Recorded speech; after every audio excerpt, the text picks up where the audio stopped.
The Tapestry story starts in 1064 with this man, Edward the Confessor, who is clearly very important as he gets the biggest and most elaborate depiction of any character in the Tapestry. Sitting here with his crown and sceptre and generally being King of England, but at this point having no heirs, he's having a talk to presumably Harold and a companion in what we think is Westminster Palace. Harold Godwinson was the Earl of Wessex and the most powerful noble in England, and Edward's brother-in-law. The king is presumably sending them on some unspecified mission to Normandy. Right, you with your different coloured hands and your legs of different sizes, go on some unspecified mission to Normandy. Go on, off with you. Oh, righto. It says in Latin, Harold, leader of the English, and his soldiers ride to Beauchamp. He's the one with the hawk and the magnificent moustache, and Beauchamp was his family estate. It's great being canine. We then get a tree. Yes, seriously, that's meant to be a tree. And these are used to divide up the scenes a bit like the gutters between the pictures of a comic book. He and his pal go into an ecclesia, or church, for a quick pray. That church is still there today, by the way. And then we see a banquet scene. Next it says, Hic Harold mare navigavit. Here Harold travels by sea. You can see him, having stripped his legs bare, wading out with his hawk and dog. Some rather wonky oars there. And comes with full sail to the land of Bayeau. Bayeau is a chap we generally call Count Guy, spelt Guy. A smaller boat apparently in tow there, perhaps a dinghy for making landfall. Lots of shields, so all looking rather military. Tiny lookout at the top of the mast. Then, what's this effrontery? Hic apprehendit Bayeau Haroldum, here Guy apprehends Harold? Seize him, I say. I'm warning you, I have a magnificent moustache. Et duxit eum ad belrem et ibi eum tenuit, and leads him to Beaurain, and holds him there. Things don't look too bad, though, as he gets to keep his hawk. We got him! Yeah, look, it's him! Ubi Harold et Bayeau parabolant. Here Harold and Guy have a bit of a chat. Now my point is... I'm in charge here. I do the pointing. There is a lot of pointing here. Lots of pointing, yes. There are people farming in the lower border there, see? It doesn't help that the characters keep changing their clothes. Here's Guy in yet another natty outfit. Where Duke William's messengers came to Guy, it says. Above a figure holding a horse, normally interpreted as a dwarf, is the name Turold, but it could be the name of the messenger standing left of the text. Anyway, messengers from the Duke arrive, and then the timeline goes a bit haywire as we go back in time to see the messengers on their way in something of a rush. See the wind in their hair. Ooh, the drama! William to the rescue! And there's someone watching from a tree, which is always nice. Here the messengers come to William. The Tapestry is devoting a lot of space to this incident, so clearly it is a very important part of the story that it wants to tell. We delivered the message, sir. Well done. Are you hiding a dwarf behind that shield? No, it's me. I stand oddly. I'll say. Here, Guy takes Harold, moustache and hawk there, to William, Duke of Normandy. I've brought him, sire. He's fine. He's got his hawk and everything. That's good. Now I'll have your hawk. Oh! A gentleman would seldom travel without his hunting bird. Are those camels, do you think, in the top border? Some of the animals definitely look quite fantastical. Now another of those amazing surreal trees. It says, here leader William with Harold came to his palace. Ha ha, I got his hawk. The palace has come out a bit wonky and a bit smaller than you might like it, sir. Is this our new kennel? Now a man with a great moustache, Harold presumably, sporting yet another set of clothes, talks to a man on a throne in a palace. Next, two characters are named Unus Clericus, a particular cleric, and Alfu, literally elf gift. A common Anglo-Saxon woman's name.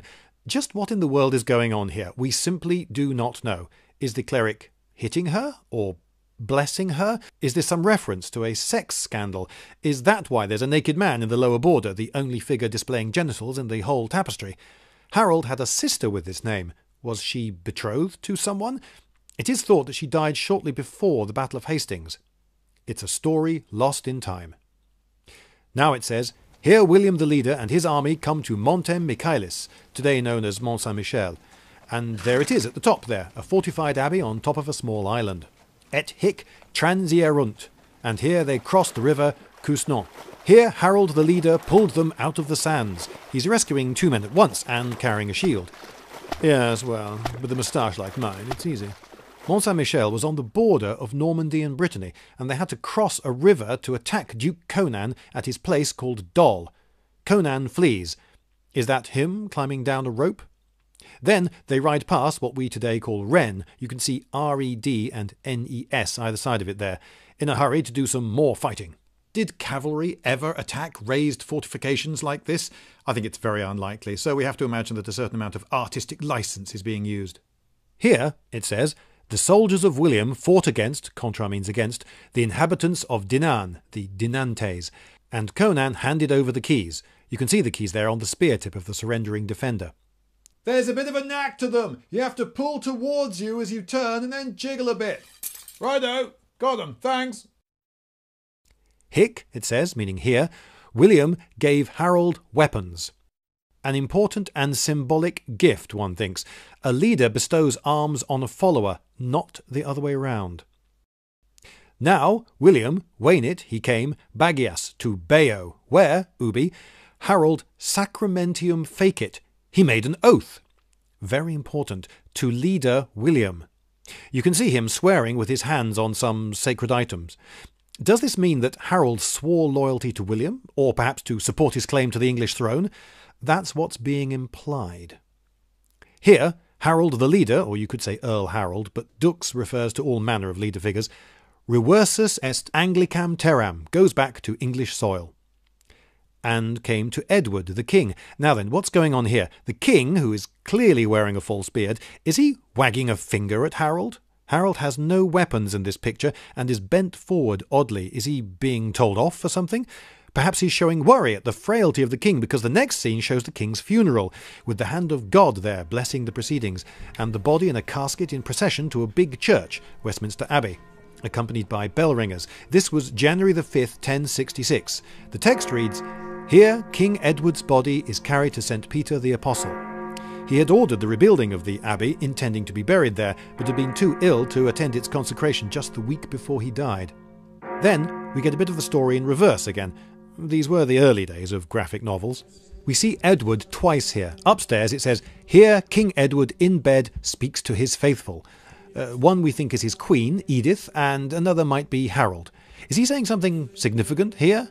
Naming an heir? Downstairs it says, "And here he died." Next, here they gave the king's crown to Harold. And the king's axe too. No, it's all right. I've got this axe that William gave me. What? Oh, nothing. Oh, great, a crown. So, here we see on the throne Harold II, King of England. The figure to the right of him is labelled, without explanation, Archbishop Stigand. This controversial cleric had been excommunicated by the Pope, so if he has performed the coronation, that might make it null and void. But English sources suggest that he was crowned by Ealdred, Archbishop of York, whom the Pope thought was fab. So, is this a bit of fake news? The crowd seems happy enough. King Harold II. Next we see a group of people marvelling at the star. This is the first depiction of Halley's Comet, which passed overhead at this point in history and was supposed to be an ill omen, although I don't see how that works, because it would be an ill omen for William too, wouldn't it? And everyone else. Anyway, news of the comet is perhaps being related to Harold here, and beneath him in the lower border you see a lot of ships, a ghostly foreshadowing of the invasion to come. New panel, tree, new scene. Here, it says, an English ship came to Duke William's land. Why does it say this? Bringing news of the coronation, I'm guessing. Next we go to William's palace, which would have been perhaps in the old seat of the Dukes of Normandy at Rouen, or possibly at Cannes, where it had moved. Anyway, he's not happy, and the text tells us that he ordered the building of ships. The seated figure on the right is Bishop Odo, William's half-brother, and the probable patron of this tapestry. We'll see him a lot. Now we get a strong clue that those things that look not a lot like trees are trees, men chopping them down. Men forming the trees into planks with carpentry axes. Then we see men forming the planks into the hulls of ships. Here the ships are pulled to the sea. Next, we are shown arms and armour being carried to the ship, male hauberks carried on poles, swords, and is that a barrel on the wagon along with spears and helmets? Yes, it is, because the text tells us so. It says, "And here they pull a cart loaded cum vino, with wine, et armis, and weapons. Here William crosses the sea in a big ship. Sometimes they could perhaps let the pictures do more of the talking. Or they could have told you that the ship he sailed in was a gift from his wife Matilda and was called Mora. You can see shields hanging on the ends of the ships. Tiny horses there too. Fancy carved heads on the prows and sterns. No rudders yet, you'll notice. They're still using steering oars. Their sails were, so far as we know, square, so this is probably an inaccurate depiction of how they would look in use. And he came to Pevensey. In the word Pevensey, you can see the Pope's banner on the mast of William's ship, so he was proclaiming to have the backing of the Pope. Possibly a bit naughty of him. Here the horses disembark, taking the mast down too, you'll notice.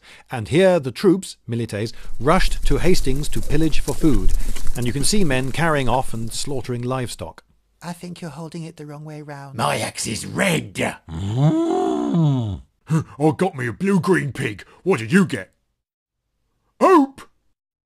Right, now I have to stop things here to explain why the landings were unopposed. The Tapestry has missed out a massive part of the story, and it would be an injustice to Harold not to mention it now. Harold had in fact been waiting with an army on the south coast for ages, but Harold had not one but 3 armies to worry about. There was William the Bastard's army in Normandy. Also there was Harald Hardrada, who was king of Norway but was keen to add England to his portfolio, and Tostig Godwinson, Harold's own younger brother, who was cooperating with Hardrada. This pair defeated the Earls of Northumbria and Mercia at the Battle of Fulford on the 20th of September, which left England at the mercy of the Norsemen. What was more, Harold's militia had to be released from military service so that they could harvest their crops. Harold raced north and marched 185 miles to York in 4 days with just the core of his army, surprised and decisively defeated the invaders at the Battle of Stamford Bridge, killing both pretenders to the throne in the process, and then marched all the way back to Hastings, where he found that William's army had landed when he wasn't looking.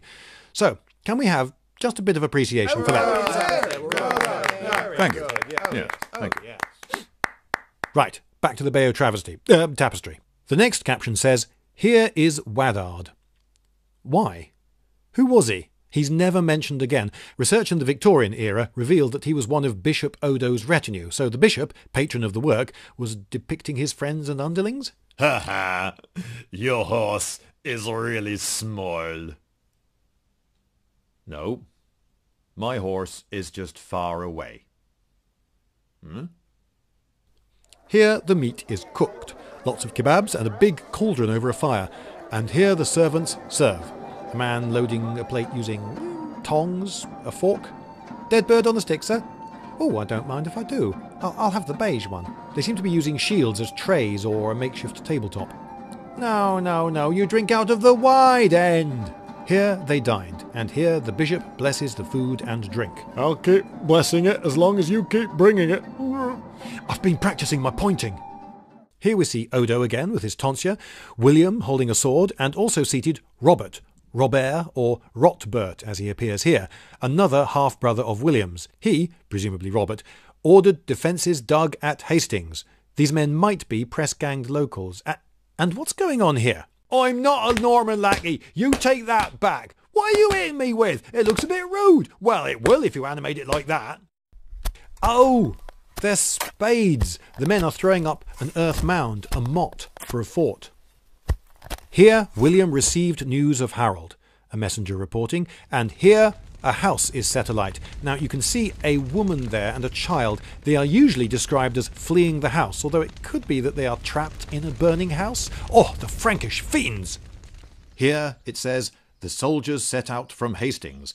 A door, totally out of scale with its building, has opened, and out has stepped a very tall William, with a pennant on his lance that will in no way help to identify him later. I brought you a horse, sir. Yes, I noticed that it's green and yellow. It's all right, we can change that later. And they went out to do battle with King Harold. It does call him King, Haroldum Regem. Wow, that horse is blue. Ah, a figure riding with a pennant just like William's. So is it William? No. Another pennant. Not William either. He's one of these two chaps with maces. Here, Duke William asks Wittall if Harold's forces have been sighted. Who was Wittall?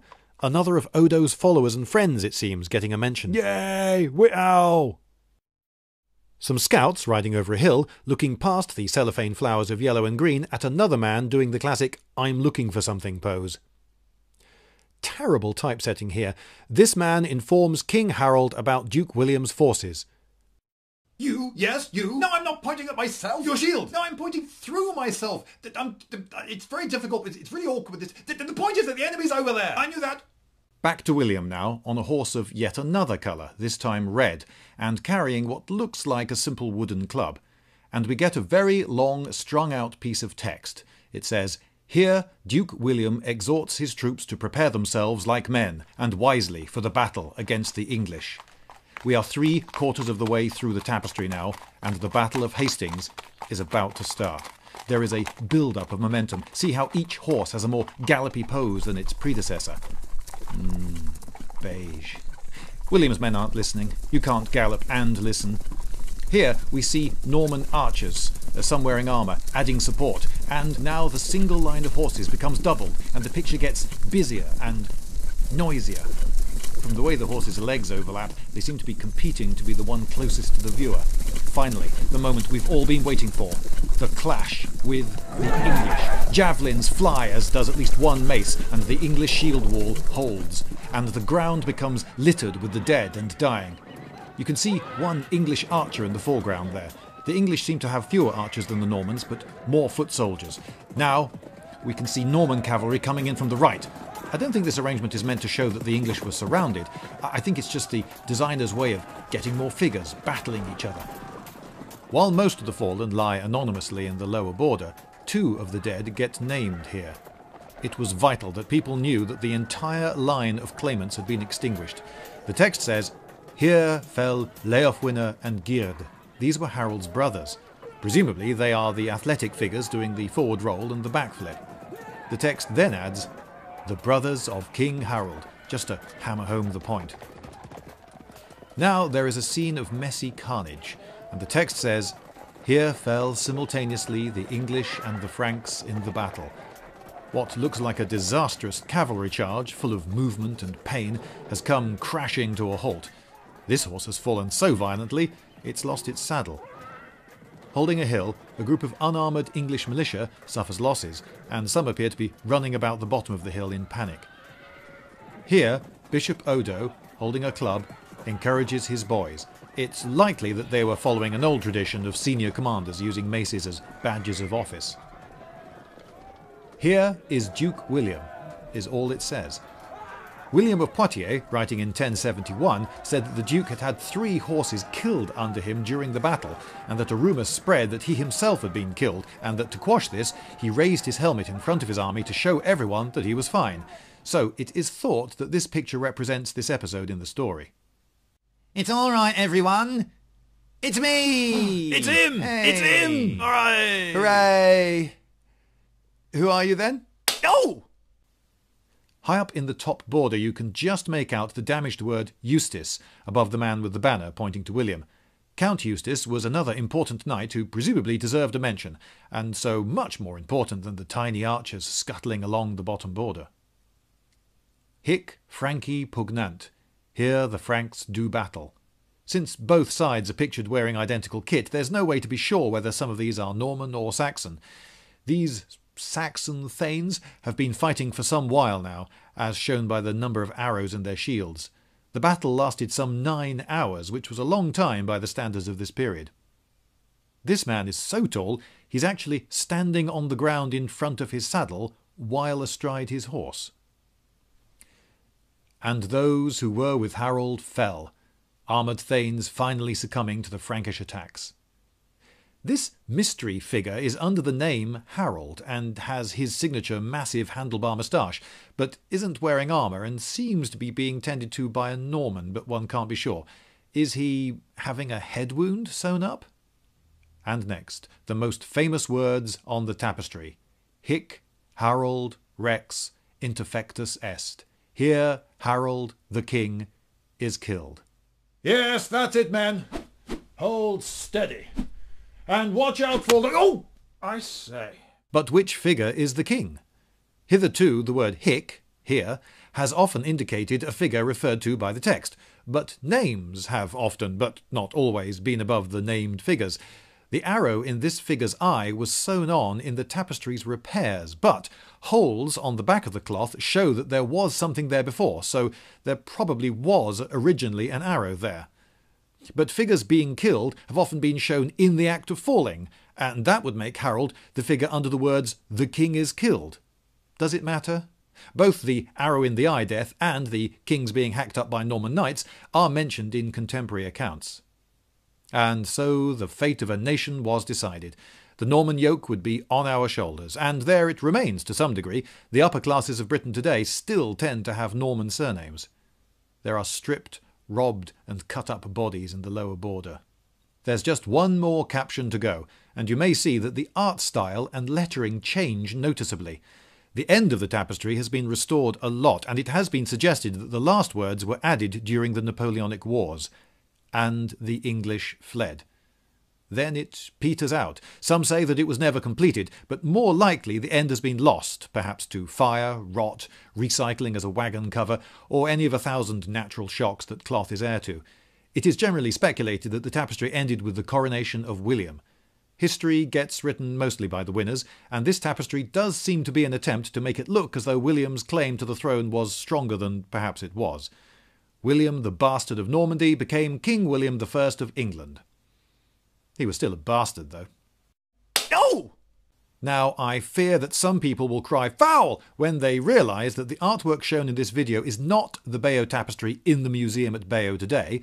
What I have been showing you is in fact a facsimile made by 35 embroiderers in 1885 to 1886. It isn't a forgery. They made it very clear that it wasn't the original by adding a border along the bottom which includes their modern English names.